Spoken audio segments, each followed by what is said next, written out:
I rise in support of my Amendment 108, which prevents the Department of Education from carrying out its, quote, American History and Civics Education priorities referenced in the Federal Register entitled Proposed Priorities, American History and Civics Education.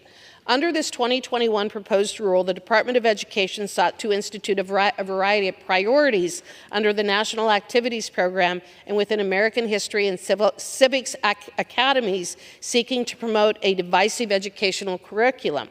The real agenda behind these priorities is to attack our nation's history and pursue an agenda to allegedly address what it refers to as, quote, systemic marginalization, biases, inequities, and discriminatory policy and practice, and to allegedly help students understand their own biases when reviewing information. What complete and total hogwash and drivel.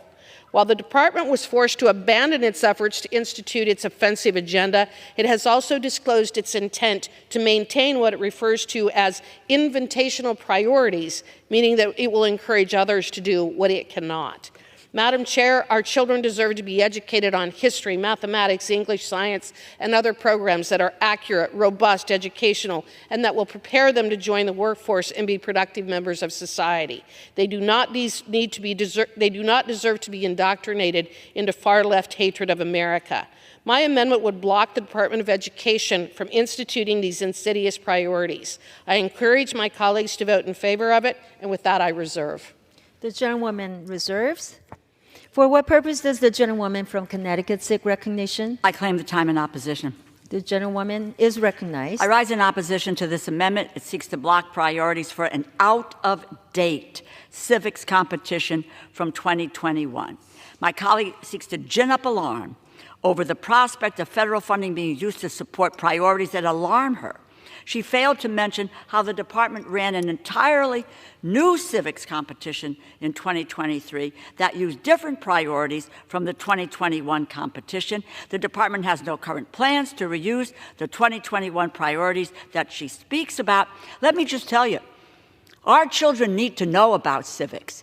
We have children today who know nothing about government, at the local level, the state level, the federal level. They don't know how to interact with one another with differences of opinion, and the lack of knowledge about civics has created more division in our society than almost anything else. We need to invest in civics, and I know that because I've introduced legislation in a bipartisan way on having civics taught. Let's not create a specter about what civics education is and define it in your terms. It's good to have an educated society that understands what our government is about and how we can interact with one another and have agreements and disagree in an agreeable way with one another.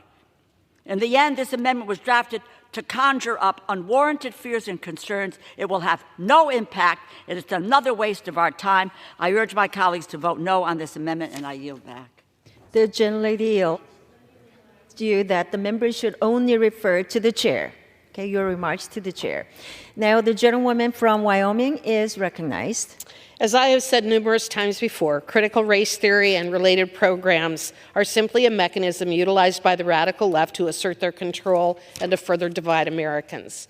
Madam Chair, my amendment is one small effort in combating the left's effort to turn our educational system into indoctrination camps, pushing racist policies that are not grounded in reality.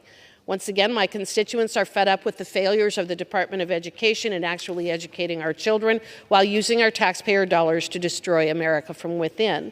Support for my amendment will send a message to the Department of Education and other federal agencies who pursue implementation of critical race theory initiatives that their time is up, that we are no longer going to allow them to use our educational system to implement policies that are not only based on lies, but that pit Americans against Americans. I urge my colleagues to vote for my amendment, and with that, I yield back. The gentlewoman yields.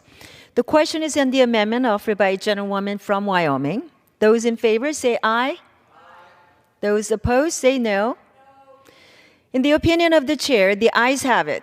The amendment is agreed to.